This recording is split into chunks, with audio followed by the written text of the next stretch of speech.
Sophie Durocher. Un savoureux mélange artistique de culture et d'information.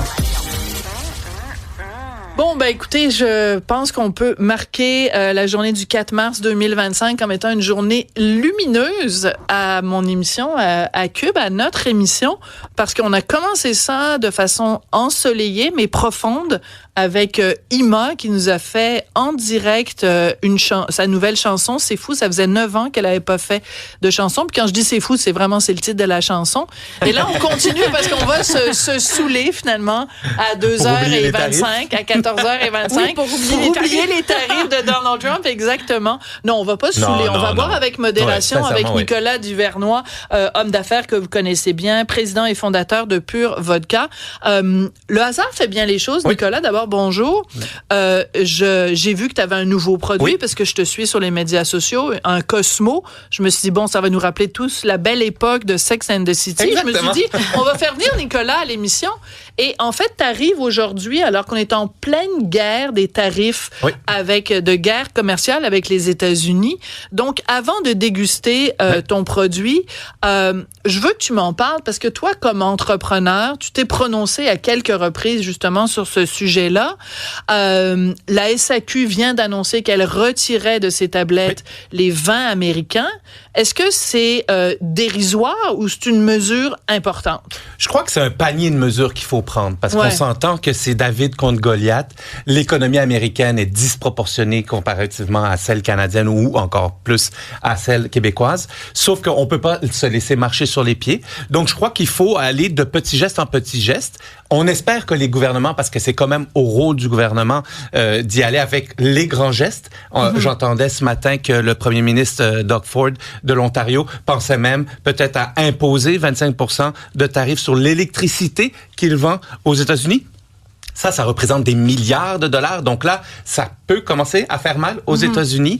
C'est clair que ne plus acheter une petite bébelle américaine ou une autre, ça a beaucoup moins d'impact. Mais si on s'y met collectivement, ben c'est clair que c'est une manière de dire, ben là, est-ce qu'on pourrait se faire respecter, s'il vous plaît?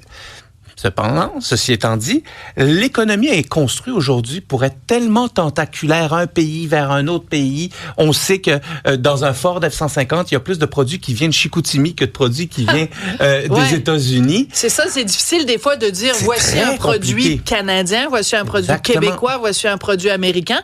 Puis je vois plein de compagnies en ce moment, je pense que c'est Kraft qui fait une publicité. Qui sont produits à Montréal. Mais et puis ils nous disent les produits, mettons, je vois le beurre de cacahuète, le beurre d'arachide. Oui, avec les nounours, là. Il est fait avec, mettons, des arachides, mais c'est fait ici. Donc, ça devient difficile. Exactement. Et la grande question qu'il faut se poser, qu'on n'entend jamais, puis moi, j'en parle tout le temps, on n'a pas de définition exacte de ce qu'est un produit québécois. Un produit québécois, en 2025, ne peut pas être un produit québécois en 1934, où on n'avait juste pas le choix de prendre tout ce qui était à peut-être 100 kilomètres de rayon autour de chez nous. Aujourd'hui, un produit québécois, moi, je crois qu'il faut rentrer en considération l'entreprise propriétaire du produit, où elle paye ses impôts. Ça serait pas mal. Combien d'employés elle engage? Combien d'employés québécois elle engage? Comme ça, on pourrait avoir vraiment développé un modèle où ça prendrait en compte la mondialisation. Parce qu'aujourd'hui, on peut pas juste dire, moi, j'achète plus de... Bon, reprenons le beurre de pinot. Ouais, mais s'il y a, je sais pas combien de centaines d'employés qui travaillent sur cette ligne-là parce qu'ils doivent en vendre du volume, qui travaillent sur cette ligne-là, des employés d'ici, on se tire un peu dans le pied aussi. Oui, puis aussi, quand il y a une compagnie comme Amazon qui, on pourrait être tenté de dire, avant les événements, de dire, on va boycotter Amazon parce que c'est une compagnie qui appartient à un multimilliardaire qui se fout de tout. Puis là, en même temps... Mais c'est une place de marché. Mais c'est surtout qu'ils engagent des gens ici, puis quand ils mettent des gens ici à pied, là, on dit c'est absolument épouvantable. Donc, alors, c'est difficile de réconcilier tout ça, puis on se pose toutes sortes de questions d'éthique. Toi, est-ce qu'il y a certains de tes produits qui sont vendus aux États-Unis? Alors, nous, on a vraiment une chance exceptionnelle parce que on était à quelques semaines de notre lancement aux États-Unis en mars 2020. Okay. Lancement qui a été repoussé. La fameuse date. Exactement. Ouais. On se rappelle d'une belle petite guerre sanitaire cette fois-ci. Et là, on est depuis une bonne année, on a repris nos efforts pour pouvoir finalement vendre aux États-Unis. On a ralenti un tout petit peu nos efforts. Cependant, on continue à aller de l'avant parce qu'à un moment donné, il va toujours avoir une catastrophe ou une autre. Je pense à mes bons amis de Québec, Fire Barnes, les sauces piquantes. Oui, eux, ils lancent aux États-unis en ce moment même. Ils ont juste pas le choix. Il faut comprendre que les PME sont Stéphano Faita, il lance sa sauce, exactement. Une sauce, je sais pas quoi, dans le Midwest américain. Oui, exactement, la sauce Alfredo, je crois. Oui, exactement. On a vu le même post. Oui. Parce que je l'aime, la sauce. Mais tout ça pour dire que il faut comprendre que l'économie ne repose pas uniquement sur Donald Trump. On va continuer à travailler. On va continuer à devoir se déplacer pour positivement ou négativement, quand tu vas aller rencontrer des personnes clés qui vont aider à ce qu'une entreprise d'ici, une PME d'ici, puisse exporter aux États-Unis et faire de l'argent aux États-Unis, c'est sûr qu'il faut continuer un peu comme si de rien n'était. On s'entend, c'est catastrophique ce qui se passe. Absolument. Je crois que je regarde les marchés boursiers qui répondent déjà négativement. Je crois que ça va être l'ultime pression va venir de là. Il faut se rappeler que les Américains ne regardent pas énormément les nouvelles, ou s'ils regardent les nouvelles, ils regardent ce qu'ils veulent écouter. Cependant, ils prennent en considération énormément le prix de l'essence. Tout le temps, ça revient à ça. C'est combien le gallon? Donc, avec un marché qui va mal, avec plusieurs industries qui vont trembler un peu, je crois que ça va impacter directement l'économie américaine, notamment le prix de l'essence. Et là, Trump, il va peut-être trouver bouger, que c'est moins drôle. Je reviens, on va arriver au Cosmo, évidemment, parce que tu publies donc sur Facebook et puis t'es dans le magazine Les Affaires aussi tes réflexions. Puis, écoute, il y a pas tellement longtemps, le 7 février, t'as été un petit peu baveux, t'as dit, et si Trump avait en partie raison, dans la mesure où voici un homme qui a été élu en disant je vais faire X, Y, Z, il est arrivé au pouvoir. Dès qu'il est arrivé, il a mis en pratique ce qu'il avait dit qu'il ferait. Et tu dis, c'est quand même un dirigeant qui veut simplifier et alléger la lourdeur de l'État. Ça, c'est sûr que, par exemple, son DOGE, là, Department of Government Efficiency, merci Cybèle, est-ce que ça nous en prendrait un, DOGE, au Québec? Absolument. Trouves-tu qu'il y a trop de bureaucratie, toi, au Québec? Non seulement, moi, c'est pas nécessairement la bureaucratie. Moi, c'est toujours un retour sur investissement. En tant qu'entrepreneur, on paye presque plus de la moitié de nos salaires en impôts. Est-ce qu'on reçoit ce dont on paye, premièrement? Deuxièmement, est-ce que c'est normal? Parce que je le remets toujours au niveau au ras des pâquerettes, exactement. Tu achètes une maison, tu demandes à un contracteur de te faire une soumission. Toi, tu as budgété 25 000 $ pour rénover je sais pas quoi. Et lui, il te revient avec une facture de 874 052. À un moment donné, il y a un problème. Ici, c'est exactement la même réalité avec la majorité de nos grands projets. Le gros problème, c'est qu'on parle toujours... Parles-tu de SA Click? Ça devait coûter 500 millions, puis ça en coûte 1 milliard. La ligne bleue, 2 milliards de plus. Le garage de la STM, 300 millions de plus. L'usine d'ozonation de l'Est de Montréal, 300 millions de plus. Le problème, c'est qu'on parle en centaines de millions, en milliards. Alors, monsieur, madame, tout le monde, incluant moi, souvent, ça dépasse notre réalité. Tu sais, 3 milliards, c'est pas notre... 1 milliard, 3 milliards. Ouais, 1 milliard, 3 milliards. Mais c'est des milliards de dollars qu'on parle. La SAA Club, pour un site web qui a dépassé de plus de 500 millions, j'aime bien rappeler que le Centre Vidéotron est un tout nouvel amphithéâtre de 20 000 places pour 350 millions. Voilà. Et il faut du dépassement en tas là, pour atteindre le 500 millions. Surtout pour un truc informatique. Donc, écoute, Trump, pour oublier nos soucis, moi, je pense qu'il y a juste une solution. On va boire. Il est un petit peu tôt pour boire, mais il est sûrement 17 heures quelque part. C'est drôle parce que des fois, on fait des entrevues, tu sais, pour parler de la modération, puis c'est tellement comme important. Oui, mais là, on n'est plus. Le mois de février est terminé. Le mois de février est terminé. Alors, il y a ceux qui ont fait le Dry January. On fait tout. Il y a ceux qui ont fait le défi 28 jours sans alcool en février. Qui arrête de boire en mars? Qui arrête de boire en mars? Exactement. Alors, parle-nous de ton nouveau produit. Donc, c'est un Cosmo. C'est un Cosmo. Un Cosmo, c'est un cosmopolitain. C'est un cocktail qui a été inventé. Là, ça se bat toujours dans l'univers des cocktails. Pas nécessairement. Mais tu sais, dans les années 70, certains disent que c'est au restaurant-bar Odéon à New York. Mais il a surtout été popularisé dans les années 90 grâce à Carrie Bradshaw, la fameuse actrice qui est dans Sex and the City. Ils étaient toujours en train de boire des Cosmos.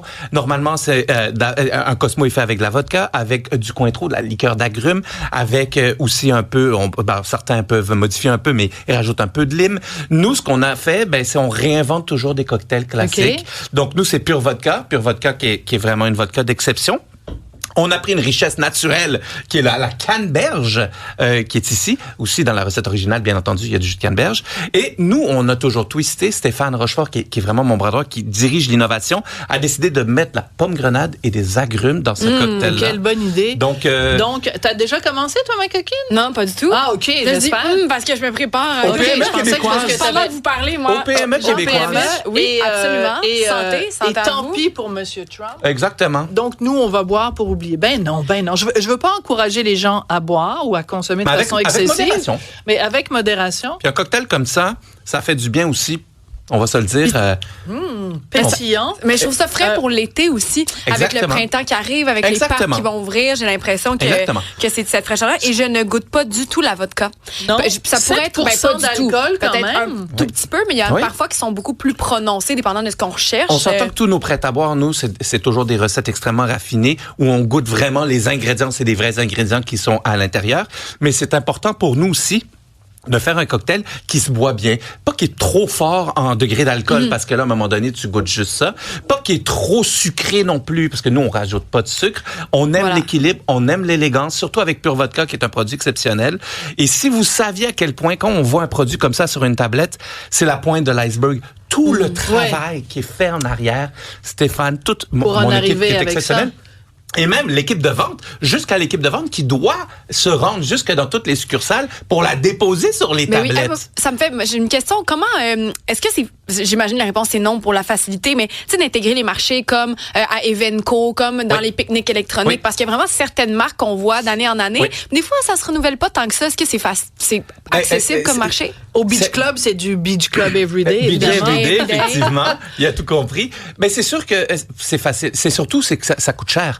Donc, pour être partenaire d'un événement, souvent, comme les événements que tu as nommés, c'est les gros événements, ça coûte très cher. C'est souvent des compagnies américaines des multinationales qui puissent se permettre ça. Cependant, il y a énormément de festivals à travers le Québec qui veulent des produits locaux avec lesquels autant Pure Vodka que Romeo's Gin travaillent. On lance ce produit-là cette fin de semaine à Igloo Fest à Québec. Ah oui. Et puis, c'est la première fois qu'ils le font à Québec. Et donc, ils reçoivent un DJ de renommée internationale, Tiesto. Et donc, on a une superbe collaboration avec plein de festivals. Je dis souvent que nous, on part en tournée en été parce qu'on fait plus d'une trentaine de festivals. Et je te dirais que autant avec Romeo's Gin que Pure Vodka, on arrive à compétitionner avec les géants de ce monde. Et c'est une fierté de pouvoir être dans ces festivals-là. Puis de voir nos produits. Je m'en rappelle à Saint-Jean-sur-Richelieu, l'année dernière, j'ai été voir un spectacle avec ma belle Caro. Et il y avait tellement de monde qui avait notre canette dans les mains. Je me rappelle même plus du spectacle. Je regardais le monde. Puis j'étais comme, hey, je capote, je suis tellement fier. Tu disais, il y a un petit peu de nous là. Il y a un petit peu de nous là-dedans. Et tu vois, il y a quelques semaines, en fait, il y a 2 semaines, on a reçu un monsieur dont j'oublie le nom, évidemment, parce que j'ai 40 ans. Et donc, il fait de la mayonnaise. Donc, c'est la mayonnaise MAG. Et lui, il nous dit que depuis que les gens sont encouragés à consommer local, ses ventes ont absolument explosé.